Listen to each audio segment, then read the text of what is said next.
여러분 반갑습니다. 오늘 목요일 아침인데요. 이번 주간의 강의를 마치는 그런 날입니다. 어제까지는 3일 동안 우리가 창세기를 같이 살펴보았습니다. 오늘 같이 공부할 말씀은 출애굽기가 되겠습니다. 오늘 다 할 수는 없을 것 같고 오늘 하고 또 나머지 두 강은 다음 주간에 또 이어서 할 수 있도록 그래 하겠습니다. 요즘 수도권의 코로나 상황이 더욱더 확산되어져서 참 마음이 편치가 않습니다. 또 교회들마다 또 비대면 예배를 드려야 될 또 이런 상황이 되었다 그래서 참 마음이 많이 안타깝네요.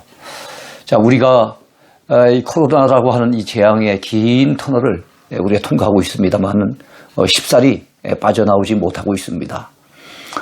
코로나로부터 좀 해방되고 싶고 탈출하고 싶은 것이 우리의 솔직한 심정이 아니겠습니까? 마찬가지로 여러분 지금부터 3,500여 년 전 애굽 땅에 살고 있었던 히브리 민족, 바로 아브라함의 후손들이고 또 야곱의 자손들이라고 할 수 있는 그 히브리 민족은 애굽의 압제로부터 애굽에서 종살이하는 그 고통으로부터 벗어나고 싶은 그런 간절한 바람이 있었던 민족이었습니다. 자, 그래서 오늘 우리가 배우게 될 104강의 주제는 망원경으로 보는 출애굽기. 그 제목이 언약 백성들을 건져내시는 하나님이십니다.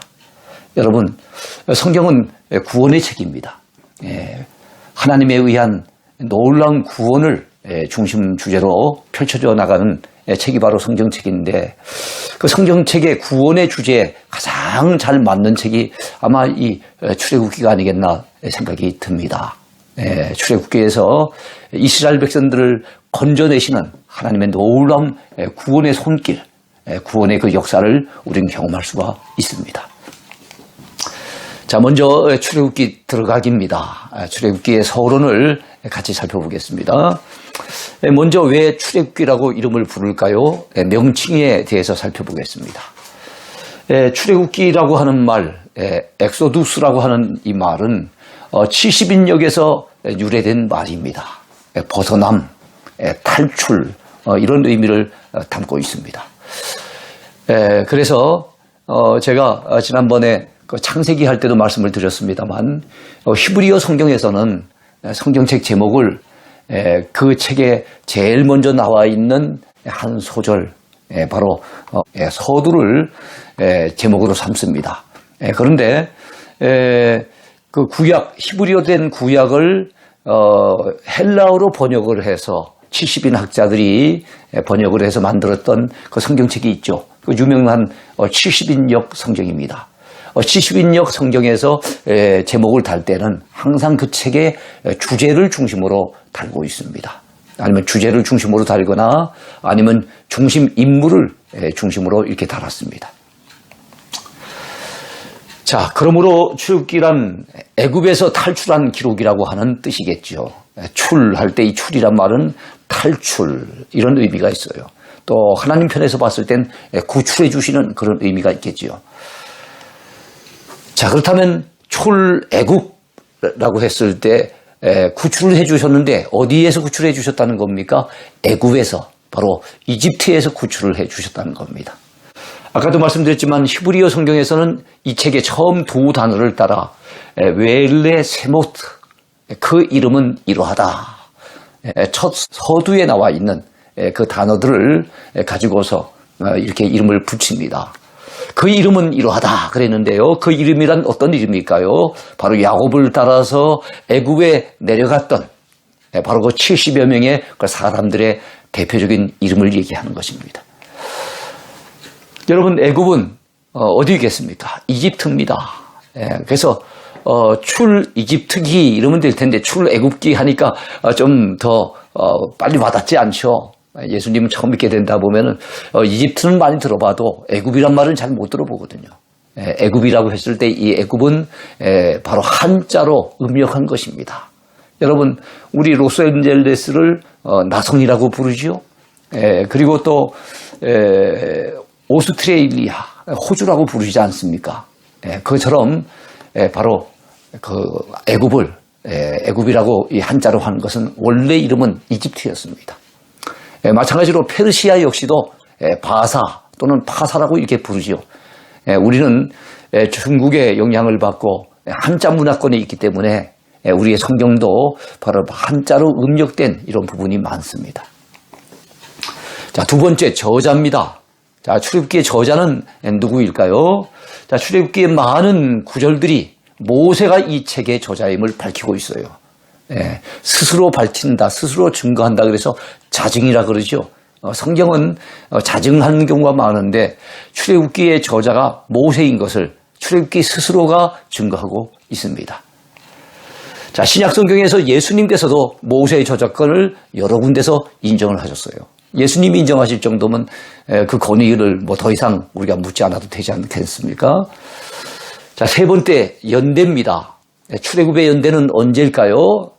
그리고 출애굽기가 기록된 그 연대는 언제일까요? 열왕기상 6장 1절에 보면 여러분 출애굽의 사건은 솔로몬이 왕이 된 지 4년, 그때가 BC 966년도인데요. 솔로몬이 왕이 된 지 4년을 기준으로 해서 480년 전에 발생한 것으로 그렇게 묘사하고 있습니다. 여러분 솔로몬의 역사만 하더라도 일반적으로 많이 인정을 받는, 꼭 성경을 얘기하지 않더라도 일반 역사 속에서도 많이 인정되어지는 그런 역사라고 볼 수 있잖아요. 그런데 그 솔로몬 왕이 된 지 4년, 즉 BC 966년이 출애굽한 지 480년이 되었다는 것을 계산을 해봤더니 여러분 966년에다가 480년을 더 해보세요. 그러면은 BC 몇 년도가 되겠습니까? BC 바로 1446년이 됩니다. 이때 출애굽이 이루어진 거예요. 그리고 출애굽기의 기록도 바로 그때부터 기록이 된 것입니다.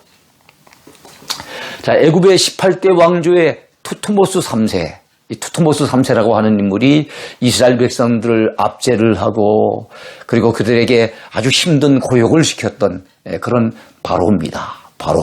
성경엔 바로라고 얘기했습니다만 일반적으로 이집트의 역사 속엔 파라오라고 그렇게 일컬어집니다. 파라오. 바 또는 파는 아들이라는 의미가 있습니다. 라라고 하는 것은 바로 태양신을 얘기합니다. 이집트에서 최고신으로 인정받고 있는 것이 바로 태양신이에요. 그러니까 태양신의 아들이 파라오니까 이집트의 왕은 바로 신의 아들이다. 그러니까 굉장한 권위를 인정받을 수 있었던 거죠. 자, 그리고 이렇게 파라오라고 했을 때 이 파라오라고 하는 것은 임금의 직책입니다. 왕의 직책을 파라오라고 얘기했던 것이지 왕의 이름이 아닙니다. 저는 예수 믿은 지 오래되지 않았을 때 성경을 읽다가 궁금한 생각이 들었어요. 야, 이 아브라함 때 있었던 바로 왕이 이렇게 내려오다 보니 여러 시대를 거쳐서 아니 솔로몬 시대에도 보니까 바로가 나오고 저 뒤에 가보면요.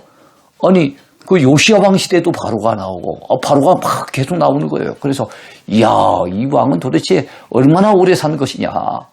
얼마나 오래 살아서 바로 왕이 죽지 않고 이렇게 계속 되어질까 이런 생각을 해본 적이 있었어요.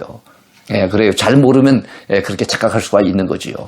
사람의 이름이 아닙니다. 왕의 이름이 아니고 왕의 직책을 파라오라고 이집트에서는 그렇게 불렀던 겁니다. 그 비슷한 것이 있는데 그것은 바로 블레셋의 왕의 칭호를 아비멜렉이라 그래요. 아비멜렉도 사람 이름이 아닙니다. 왕의 칭호입니다. 자, 그리고 그의 아들 아메노텝 2세. 아메노텝 2세가 출애굽 당시의 바로라고 보는 견해가 우세합니다. 그래서 막 고집스럽게 10가지 재앙을 갖다가 당하면서도 이스라엘 백성들을 놓아주지 않으려고 했고 결국에는 이스라엘 백성들의 뒤를 쫓아오기까지 했던 그 끈질긴 바로왕. 그 바로가 바로 아메노텝 2세라고 하는 것이 일반적인 정설입니다. 자, 네 번째 주제입니다. 자, 네 번째 주제. 자, 출애굽기의 주제가 무엇일까요? 자, 하나님께서 시내산에서 히브리 민족과 세우신 언약이 출애굽기의 주제입니다. 히브리 민족과 한 민족과 더불어 언약을 세우신 거예요. 아브라함 한 개인이 아닙니다. 이삭이나 야곱 한 개인이 아니라 이제는 한 민족과 언약을 세우시는데 그것이 바로 히브리 민족, 아브라함의 후손이요 야곱의 후손이라고 하는 바로 히브리 민족을 대상으로 언약을 세우신 거예요. 자, 이 언약은 아브라함 언약이 계속 계승되고 더욱 발전된 형태라고 그렇게 보시면 되겠습니다. 그리고 시내산에서 맺은 언약이기 때문에 시내산 언약이라고도 하지만 여러분 또한 히브리 민족에게 세우신 언약이기 때문에 히브리 언약이라고도 하고 같은 말입니다. 히브리 언약, 시내산 언약. 자, 이 언약의 중보자는 누굴까요? 하나님과 바로 히브리 민족 사이에 모세가 그 중간 역할을 했죠. 모세입니다.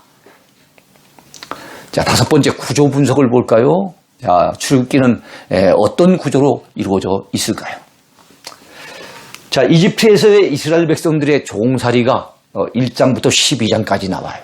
약 400년간에 걸친 이야기입니다. 400년간에 걸친 이야기 가운데 아주 핵심적인 이야기만 딱 이렇게 심플하게 정리를 했지요. 그렇습니다. 출애굽기는 구조로 봤을 때 세 구조로 이루어졌습니다. 여러분 우리가 창세기 공부할 때 구조가 몇 주로 이루어졌습니까? 두 구조로 이루어지죠. 전반부와 후반부가 있었습니다. 여러분 전반부에는 바로 네 가지 사건이 있었죠. 바로 창조, 타락, 그리고 심판, 분산이라고 하는 네 가지 사건이 있었어요. 그리고 12장부터 50장까지 이어지는 후반부는 4명의 족장이 등장합니다. 족장을 통해서 바로 이어져 가는 하나님의 언약의 이야기가 나타나게 되는데요.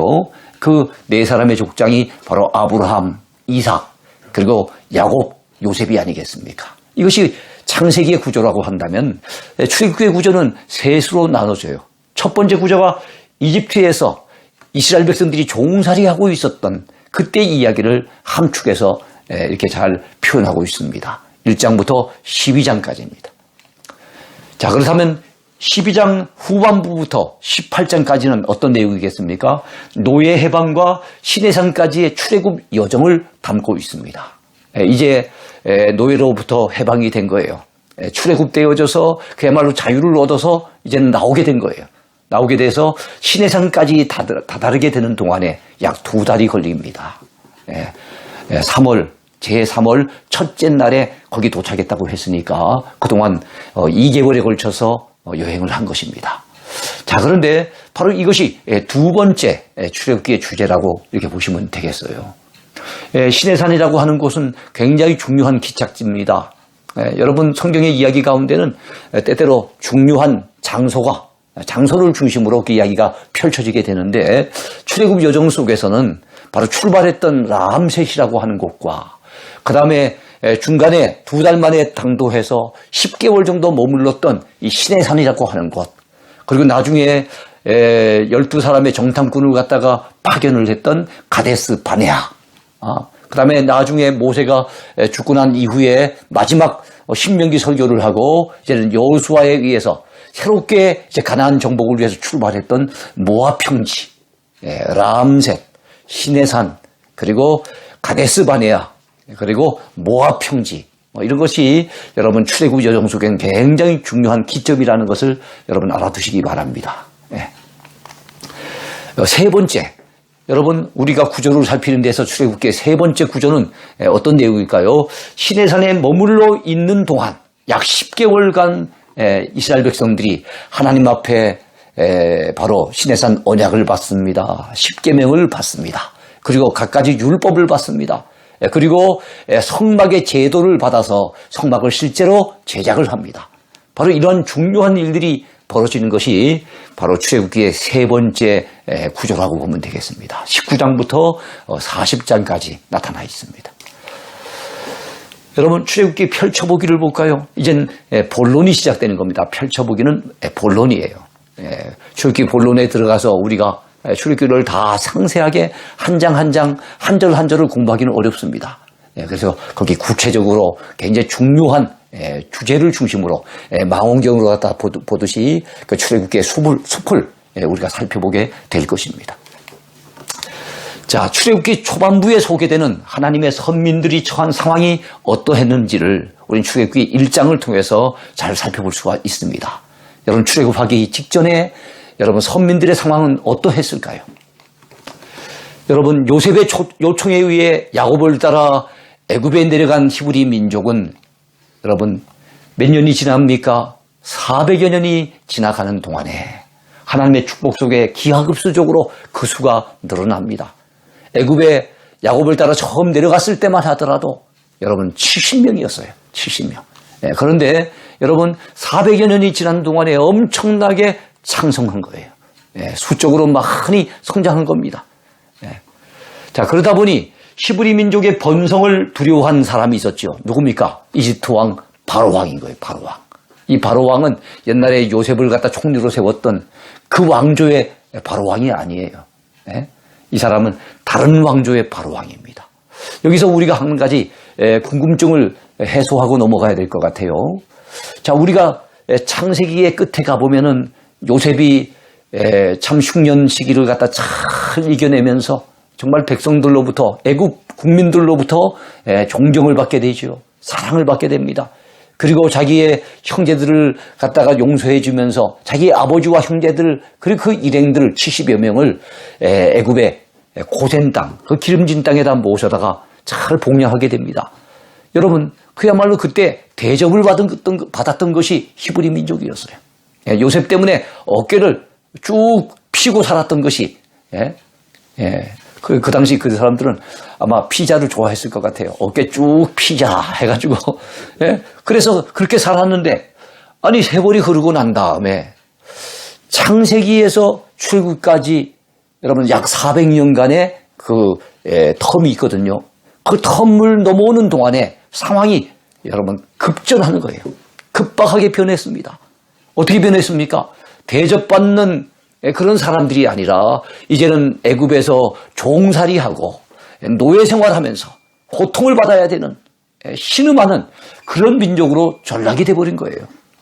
여러분 어떻게 해서 이런 전락이 이루어지게 됐던 것입니까? 바로 여러분 창세기에서 출애굽기 지나오는 동안에 수백 년 어간에 어떤 일들이 벌어졌는가 하면은 바로 애굽은 지금까지 내려오는 이집트 역사를 살펴보면요 30개 왕조가 있었어요. 30개 왕조가 있었는데 그 30개 왕조 가운데 바로 요셉을 갖다가 총리로 세우고 그리고 이스라엘 백성들이 이집트 내려왔을 때 환영하면서 그들을 대접해 줬던 것은 바로 17왕조입니다. 힉소스족에 의한 17왕조였어요. 근데 여러분 세월이 흘러가면서 새로운 왕조가 탄생을 하는데 외국에서 침입을 해온 테베족이라고 하는 새로운 족속이 원래 있었던 힉소스족의 17왕조를 무너뜨려버리고 18왕조를 세우게 되는 거예요. 18번째 왕조를 세우게 되는 겁니다. 그 새 왕조의 입장에서 봤을 때는 요셉을 전혀 알지 못하지요. 요셉의 공로도 알지 못하고 여러분 요셉의 그 은혜도 알지 못하는 거예요. 오히려 전 왕조에 아주 친했던 그런 민족이기 때문에 새로운 왕조로 봤을 때는 아주 눈의 가시와 같은 민족이 바로 히브리 민족이었던 거예요.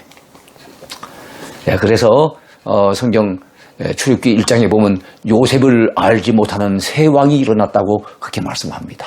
요셉을 알지 못하는 새 왕.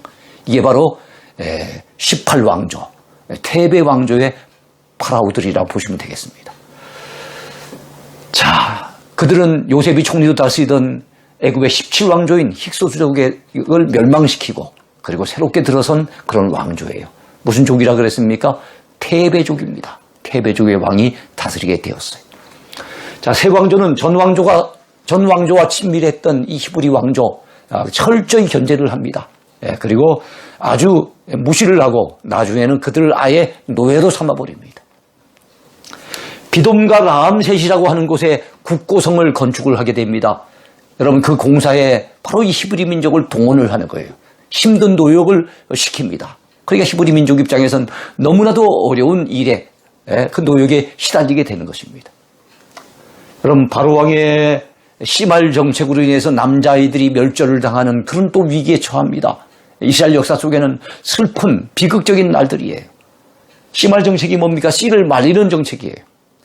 이스라엘 백성들의 수가 너무나도 왕성해지고 창성해지니까 그 수가 급격히 늘어나는 것을 두려워한 바로 이 바로 왕은 씨를 말리기 위해서 히브리 민족의 씨를 말리기 위해서 이스라엘의 사내의 아이가 태어나면 무조건 다 다 나일강에 집어 던지는 이런 아주 못된 일을 행하게 됩니다.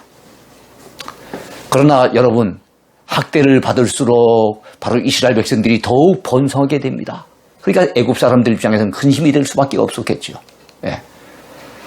이것이 바로 여러분, 바로 출애굽 이전에, 그리고 모세가 그들을 건져내기 이전에 바로 이스라엘 백성들이 애굽 땅에서 당하고 있었던 아주 어렵고 힘든 현실이었습니다. 두 번째 주제입니다. 여러분, 출애굽기에서 나타내신 하나님의 속성은 어떤 모습이었을까요? 하나님은 어떤 속성을 지니신 분이었을까요? 첫 번째는 하나님의 백성들을 위기와 도탄으로부터 건져내시는 구원의 하나님이 되십니다. 구원의 하나님. 그래요. 하나님의 백성들이 위기를 당했습니다. 도탄에 빠졌습니다. 신음을 합니다. 그래서 하나님 앞에 살려달라고 애원하며 아우성을 치고 있습니다. 바로 그럴 때 바로 그들을 갖다 건져내시는 우리 하나님. 참 얼마나 멋지신 분입니까? 하나님의 택한 백성을 버려두지 아니하시고 그들의 신음소리를 들으시고 그들을 그 도탄으로부터 건져내시는 우리 하나님, 바로 구원의 하나님이신 거지요. 그 하나님이 또한 저와 여러분들의 하나님이십니다. 여러분, 두 번째입니다. 택한 백성들의 고통을 다 보시고 아시는, 전지하시는 하나님이세요. 그렇습니다. 우리 하나님은 모르신 것이 없으세요. 우리가 힘들어하는 것, 우리의 작은 신음까지도 헤아려 주시는 분이 우리 하나님이세요. 여러분, 눈을 지으신 자가 보지 않으시겠습니까? 귀를 지으신 자가 듣지 않으시겠습니까? 바로 히브리 민족이 당하는 고통, 이스라엘 백성들이 신음하며 주님 앞에 매달리는 그 기도 소리를 우리 하나님은 다 듣고 계셨고 보고 계셨고 알고 계셨습니다. 그러니까 우리 하나님은 어떤 분이에요? 전지하신 하나님이시죠. 여러분, 우리 하나님은 전지하신 하나님일 뿐만 아니라 전능하신 하나님이시기도 하세요. 그 백성들을 건져내시기 위해서 여러분, 감히 상상할 수 없는 10가지 재앙을 애굽 전역에 내리십니다. 그래서 여러분, 그리고 난 다음에 나중엔 홍해를 가르시잖아요. 뒤에는 애굽 군대가 쳐들어오고 앞에는 홍해가 있고 어찌할 수 없는 상황에 놓여졌을 때, 그때 이스라엘 백성들이 여러분 참 라면을 먹고 싶었을 거예요. 어떤 라면 먹고 싶었겠습니까? 바다가 육지 라면. 정말 바다가 육지였으면 얼마나 좋았겠는가. 그 홍해 앞에서 절망할 수밖에 없었고 여러분 낙심할 수밖에 없었던 이런 상황 속에 그들을 건져내신 분이 누구십니까? 하나님이시잖아요. 그들 앞에 여러분 바다 가운데 길을 내신 분이 누구십니까? 우리 하나님이시잖아요. 그 애국 군대를 그 홍해 바다 속에 수장시켜 주신 분이 누구십니까? 우리 하나님이시잖아요. 그 하나님은 전능의 하나님이 되십니다. 우리 출애굽기를 통해서 하나님의 이런 속성을 발견할 수 있어요. 네 번째입니다. 출애굽기를 통해서 발견할 수 있는 하나님의 속성, 그 하나님은 섭리의 하나님이 되신다는 거예요. 여러분, 모세를 물에서 건져내시고 때가 되자 부르셔서 사명을 맡기신 하나님의 섭리를 생각해 보세요. 여러분, 많은 고마운 사람들이 다 태어나자마자 히브리 족속의 사내 아이들은 나일강가에 던져져 버렸잖아요. 그럴 때 부모는 여러분 그 모세를 갖다가 차마 던져버릴 수 없어서 몰래 석 달 동안이나 숨겨서 키우지 않습니까? 근데 울음소리가 너무 커지죠. 밖으로 새나갈 수 있는 상황이 되니까 하는 수 없이 이 모세의 부모는 갈대 상자에다가 이 어린아기 모세를 담아가지고 하나님 앞에 기도하는 마음으로 띄우지 않습니까? 주여, 이 아이를 지켜주옵소서. 기도하는 마음으로 띄웠을 때 여러분 그것을 발견한 것이 누구였어요? 바로 왕의 공주잖아요. 시집을 안 갔던 나이 많은 공주가 발견을 하는 거예요.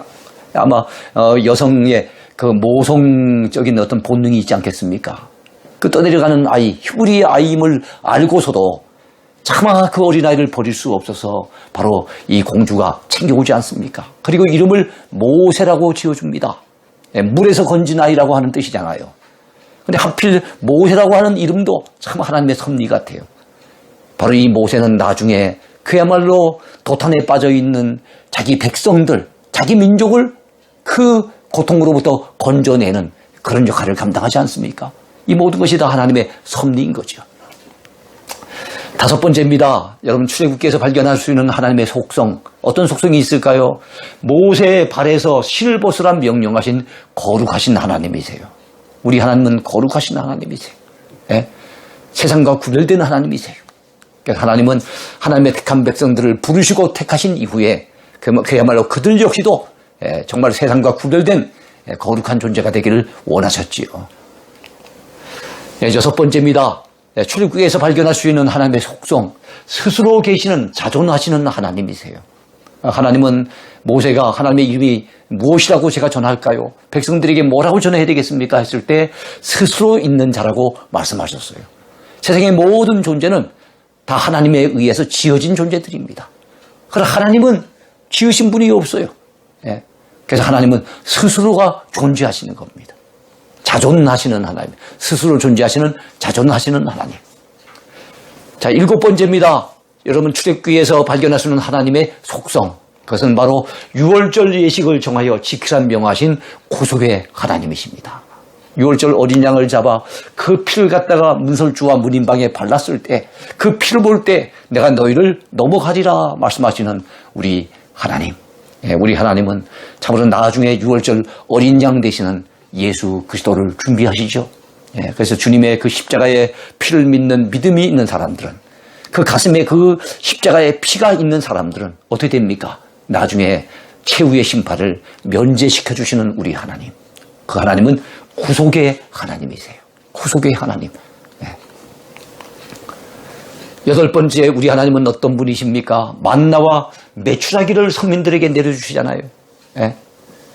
여러분, 만나가 무슨 뜻이겠습니까? 히브리 말로 이게 뭐냐 이런 뜻입니다. 오늘날 아침에 일어나 봤더니 하얀 떡가루 같은 것이 하늘에서 내려왔는데 사람들마다 저마다 궁금해서 한마디씩 합니다. 만나, 만나, 만나.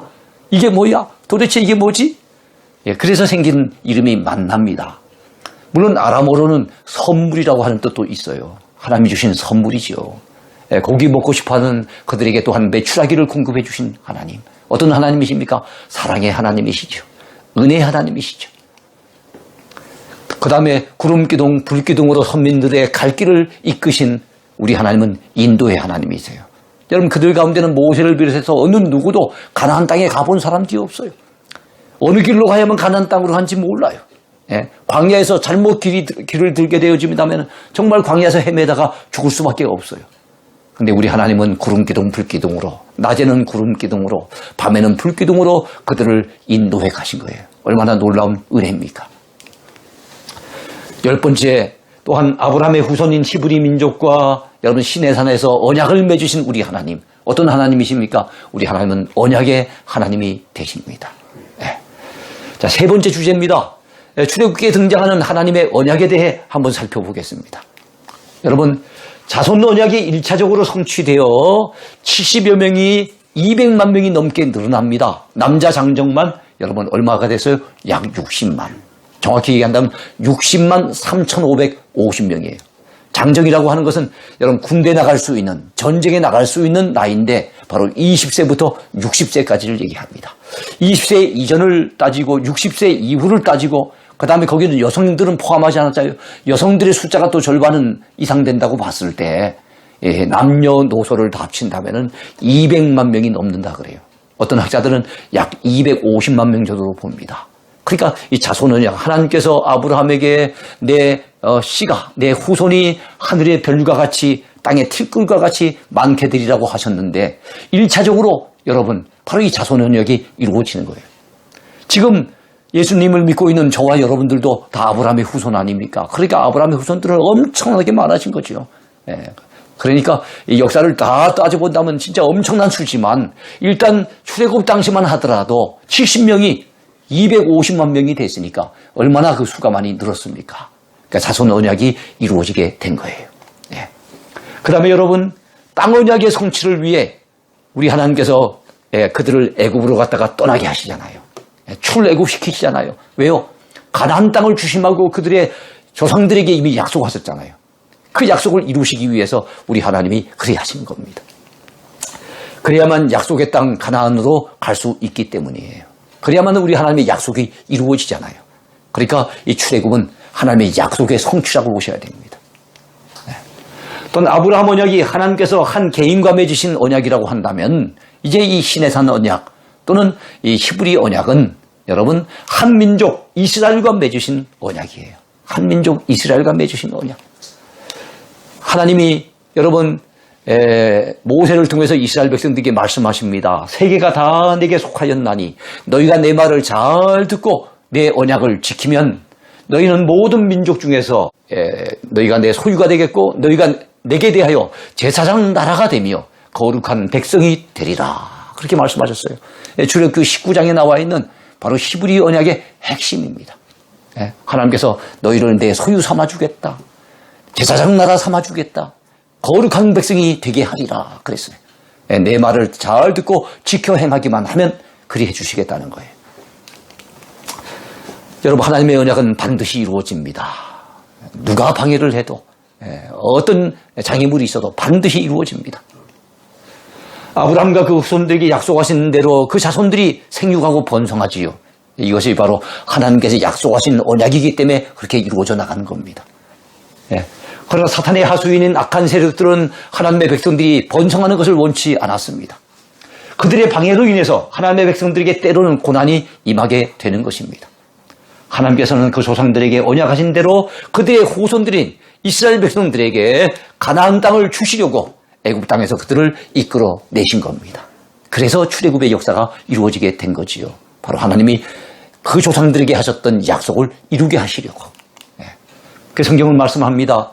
내가 아브라함과 이삭과 야곱에게 전능의 하나님으로 나타났으나 나의 이름을 여호와로는 그들에게 알리지 아니하였고 가나안 땅 곧 그들이 거류하는 땅을 그들에게 주기로 그들과 언약하였더니 이제 애굽 사람이 종으로 삼은 이스라엘 자손의 신음소리를 내가 듣고 나의 언약을 기억하노라. 우리 하나님은 그들의 신음소리를 듣고 도탄에 빠져서 힘들어하는 그 애굽에서 고통당하고 있는 하나님의 선민들의 그 신음소리를 듣고 하나님의 언약을 기억하신 거예요. 아브라함에게 약속하셨던 언약, 이삭과 야곱과 그 조상들에게 약속하셨던 언약을 기억하신 겁니다. 그렇습니다. 우리 하나님은 언약하시면 반드시 이루시는 하나님이세요. 마지막 오늘 생각해 볼 네 번째입니다. 출애굽기에 나타난 사탄의 횡포와 방해 공작이 어떠한지를 같이 살펴보겠는데요. 5장부터 12장까지의 주된 내용이에요. 여러분, 하나님의 선민들을 자신의 종으로 삼으려고 하는 바로 왕은 누구를 상징하는 인물이겠습니까? 사탄을 상징하는 인물이에요. 사탄. 그게 어떻게 보면 사탄의 대리인, 사탄의 하수인이 바로 이 바로 왕인 겁니다. 히브리 사람의 사내 아이가 태어나면 나일강에 던져버리게 하는 이 바로 왕의 심할 정책을 통해 이 씨를 말리는 정책을 통해서 사탄은 바로 하나님의 자손 언약, 하나님의 그 자손 언약 성취를 방해하려고 하는 거예요. 그래서 여러분 히브리 민족이 그 수가 늘어나지 못하도록 방해하는 겁니다. 선민들이 약속의 땅으로 갈 수 없도록 바로 왕은 출애굽을 가로막고 회유하고 협박함으로써 여러분 무엇을 또한 가로막습니까? 땅 언약의 성취를 방해합니다. 땅 언약의 성취. 여러분 땅 언약이 이루어지려면 어떻게 됩니까? 바로 선민들, 히브리 민족이 가나안 땅에 가야 되는 거예요. 그 땅을 주신다고 했으니까요. 그런데 애굽의 발목 잡혀 있으면 땅 언약이 이루어집니까? 안 되는 거죠. 바로 왕을 통해서 사탄은 이것을 방해하고 있는 겁니다.